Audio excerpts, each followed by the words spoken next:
Boa noite, caros amigos. Eu neste vídeo vou então explicar o que é um espaço gerado. Vamos então supor que eu tenho os vetores, digamos, V1, por exemplo, sei lá, V1, 1, 1, 1. V2, vamos supor que é 1, 0, 1. E o vetor V3, seja ele, por exemplo, V3 igual a menos 1, 0. Por exemplo, eu quero caracterizar o espaço gerado por estes três vetores. Bem, o que é isso do espaço gerado? O espaço gerado por estes três vetores nada mais será que um conjunto A, digamos, um conjunto A de elementos x, y, z pertencentes a R3, tais que este elemento que aqui está, que é o x, y, z, é uma combinação linear destes três vetores. Essa noção de combinação linear penso que já foi, digamos, explicada no vídeo anterior a este.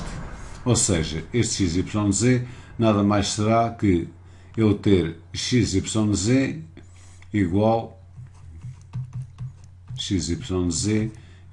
a um lambda 1, 1, 1, 1, mais um lambda 2, 1, 0, 1, mais um lambda 3, menos 1, 0. Ou seja, nesta questão, digamos que neste momento eu já defini mais ou menos o conjunto. Mas o que eu quero mesmo é estabelecer, digamos, uma condição entre x, y, z de tal forma que eu fique, digamos, com o espaço caracterizado. Por isso mesmo eu terei que, de alguma forma, eliminar estes lambdas que aqui estão. Ou seja, após esta concretização, facilmente se tem que x, y, z há de ser igual, e fazendo aqui, portanto, estas contas, isto é um produto, portanto, de um escalar pertencente a R por este vetor, há de ser lambda 1, lambda 1, lambda 1, mais lambda 2, 0, lambda 2, mais, neste caso, menos lambda 3, 0. Portanto, efetuando agora as contas, isto nada mais será que ter lambda 1 mais lambda 2, lambda 1, já agora até podia prolongar, não é? Fazer este com este e depois este com este, quer dizer, ficaria com lambda 1 mais lambda 2 menos lambda 3, vírgula, lambda 1 mais 0 menos lambda 3. Como é fácil de se observar aqui, vírgula, lambda 1 mais lambda 2, e aqui ficaria, portanto, com lambda 1 mais lambda 2 mais 0. Portanto, vou ficar, portanto, precisamente com isto. Isto quer dizer, então, que o que eu vou obter, digamos, é um sistema que eu posso, digamos,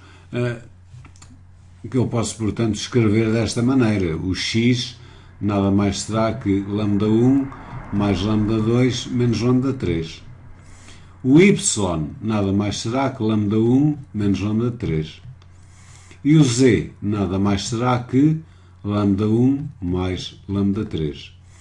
E agora, eu, de uma certa forma, terei que eliminar estes lambdas de modo a conseguir, digamos, uma relação entre x, y e z.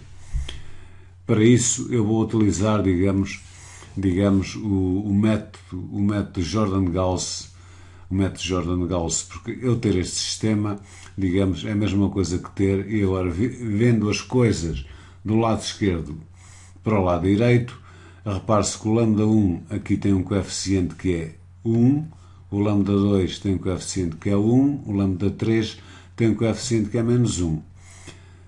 E, portanto, o termo independente aqui vai funcionar como x. Da mesma forma, agora, este lambda 1 aqui tem coeficiente 1, o lambda 2 tem coeficiente 0, o lambda 3 tem coeficiente menos 1 e tenho aqui um y. Da mesma forma, eu vou obter aqui um 1 para o lambda 1, o coeficiente é 1, 0 para o lambda 2, 1 para o lambda 3 e tenho um z. Então o que eu vou fazer de seguida é escalonar, portanto, esta matriz. Esta matriz. Eu estou a seguir, portanto, o método de Jordan-Gauss para, digamos, a solução, para encontrar a solução deste sistema. E para encontrar a solução deste sistema, digamos que eu vou, em primeiro lugar, pegar neste elemento 1, que é o pivô aqui, este pivô, e com o auxílio deste pivô vou eliminar este 1, torná-lo a 0, e também este 1 aqui, torná-lo a 0. Quer dizer, vou tornar a 0 este 1 que está na segunda linha e este 1 que está na terceira linha. Então o que eu vou fazer são estas operações elementares. Eu vou fazer o L1, ou aliás, o L2, quero dizer, o L2 há de ser igual, o L2 vai se transformar, é melhor escrever assim, em menos L1 mais L2 e o L3 há de ser transformado em menos L1 mais L3, pelo que eu vou obter então a linha, portanto, do pivô nunca é alterada. Eu aqui vou obter 1 menos 1, x. Então agora fazendo estas contas de cabeça, não é? Esta linha é multiplicada por menos 1 mais 1 dá 0, menos 1 mais 0 dá menos 1, menos que multiplica por menos 1 dá mais 1, com menos 1 dá 0, e aqui vou obter precisamente menos x, como é fácil de entender, mais y. Da mesma forma, aqui vou obter, portanto, menos 1 mais 1 que dá 0, menos 1 mais 0 dá menos 1, aqui vou obter 1, mais 1 dá 2, e agora aqui vou obter, estou a multiplicar, portanto, por menos 1, vou obter menos x mais z. Repare-se que agora o pivô passa a ser aqui menos 1. E então, na continuação, vou dizer então que, escolhendo aqui este pivô, eu à custa deste pivô vou tornar este elemento aqui a 0. Como é que eu faço isso? Portanto, a operação elementar só pode ser, quer dizer, o L3 há de ser igual a menos L2 mais L3. E então vou obter o seguinte, 1 menos 1, aqui vou ficar na mesma com x, 0 menos 1, 0, a linha de pivô não é alterada, 0, menos x menos y, e multiplicando aqui por menos 1 vou obter 0 na mesma, menos 1 mais 1 dá 0, o 0 é um elemento absorvente, não afeta nada, dá 0 mais 2 dá 0, vou multiplicar aqui, portanto, por menos, pelo que eu fico com mais x com menos x dá 0, e agora vou obter y, porque estou a multiplicar por menos, y mais z. Quer dizer, então, cheguei a este sistema. Este sistema é possível, este sistema vai ser possível quando a característica da matriz dos coeficientes é precisamente igual à característica da matriz aumentada. E agora note-se o seguinte, qual é a característica da matriz dos coeficientes? A característica da matriz dos coeficientes é precisamente 3. A característica, digamos, que é o número de linhas, não é? O número de linhas não nulas quando a matriz está escrita na forma escalonada. A característica da matriz aumentada, quer dizer, a matriz de coeficientes é esta. É esta. A matriz aumentada é esta. Quer dizer, o sistema dá sempre que quaisquer que sejam y e z, quer dizer, na matriz aumentada, a característica, que é o número de linhas não nulas, é sempre 3. Portanto, este sistema é sempre possível. É sempre possível. Se este sistema é sempre possível, o que é que isto significa? Isto significa que estes vetores que aqui estão geram, precisamente, digamos, um espaço que é precisamente R3. Não é nenhum espaço, não é nenhum subespaço de R3, é precisamente todo R3. Aliás, se assim for, isso quer dizer que, aliás, eu agora aqui mostrei que estes vetores V1, V2, V3 são linearmente, são um conjunto gerador, e também poderia mostrar muito facilmente que são linearmente independentes. Isto que é que significava deles serem linearmente independentes? Isto porque estes vetores devem ser de tal maneira, não é? Devem ser de tal maneira que um está, por exemplo, assim, o outro está, por exemplo, assado e o outro está, por exemplo, assim. Quer dizer, eu nunca, através de uma translação, nunca posso transformar, digamos, este vetor neste, ou digamos, mesmo somando este com este, nunca os posso transformar de tal maneira que eles se transformem num, digamos, destes quaisquer. Mas eu para demonstrar que eles são linearmente independentes, eu posso seguir uma definição.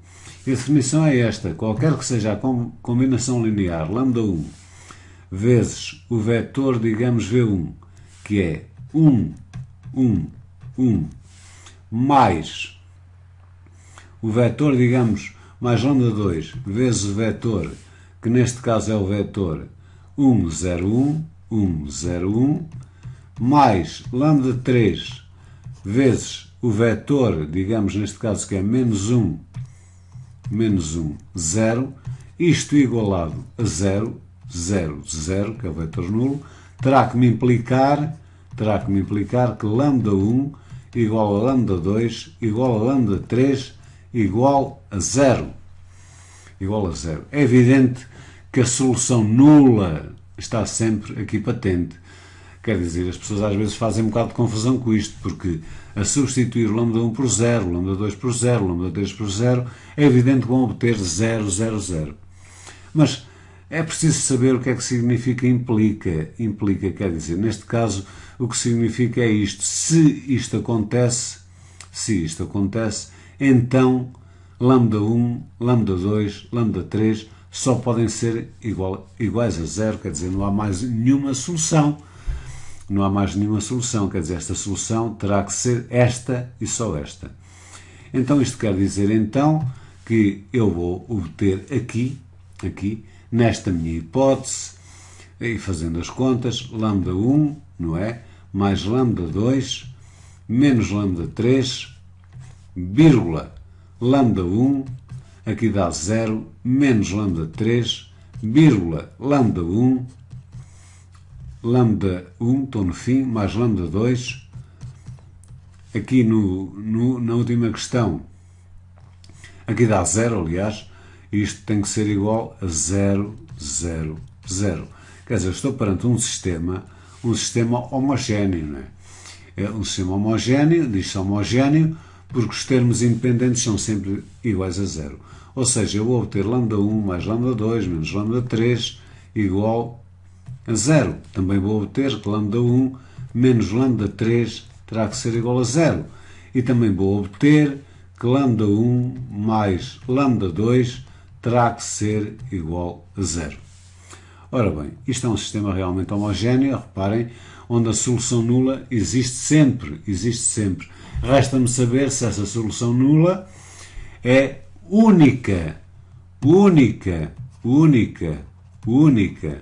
O problema que aqui se põe é saber se ela é única. Ora bem, há uma maneira muito simples, mas mesmo muito simples, de ver se esta solução é única. Como este sistema é um sistema 3x3, basta-me determinar o determinante, e já agora vou focar aqui a função determinante. A função determinante é uma função multibilinear, quer dizer, vai ser linear relativamente a cada uma das variáveis, mas eu aqui teria que entrar com uma outra noção, que é a noção de permutação. Portanto, vou só focar o que é um determinante, o cálculo do determinante, e então aqui vou colocar 1 menos 1, 0 menos 1, 0. E vou calcular este determinante. Se este determinante for diferente de 0, então eu tenho segurado que a solução 0 é única. Este determinante eu vou calculá-lo facilmente através da regra de Sarros. Portanto, eu vou baixar estas duas primeiras linhas, ou seja, 1 menos 1, 0 menos 1. E então vou fazer estas operações. Este multiplica por este, talvez uma outra cor, depois este por este, este por este, depois este por este, e faço a soma, quer dizer, 1 vezes 0 dá-me 0, mais 1 vezes 1 dá 1, vezes menos 1 dá menos 1. Aliás, eu poderia aqui colocar menos 1, menos 1, menos 1, e agora finalmente, novamente aqui, menos 1. E agora vou fazer algo menos, e agora vou fazer, portanto, estas diagonais neste sentido, não é? Neste sentido. Pelo que eu vou obter, esta aqui dá-me precisamente 0, como é óbvio, esta aqui vai-me dar menos 1, aliás, 1 vezes 1 dá 1, vezes menos 1 dá menos 1, e esta aqui dá-me precisamente 0, mais 0, digamos assim. Então, o resultado final, como é fácil de se entender, dá menos 2, menos 0, menos 1, o que dá mais 1, e isto dá menos 1. Quer dizer, o determinante está diferente de 0 e, portanto, eu posso concluir que a solução nula é única, e aqui interessa mesmo saber que é única neste sistema homogéneo. Então, os vetores são linearmente independentes. Sendo estes vetores um conjunto gerador e também linearmente independentes, isto quer dizer que estes vetores vão gerar, digamos, um espaço de dimensão, neste caso, 3. São 3 vetores, geram um espaço de dimensão 3. Ora bem, neste caso, vão gerar precisamente, quer dizer, R3. Ora bem, eu espero que com este vídeo se fique com um bocadinho com a noção do que é um subespaço gerado, do que é uma base e do que é uma dimensão. Também quero que se fique com a noção que não há só uma base, dado um espaço vetorial, ele não tem só uma base, há um número mesmo infinito de bases. O que é preciso é que esses vetores sejam um conjunto gerador e sejam linearmente independentes. Então, muito boa noite, caros amigos, e por hoje é mesmo tudo.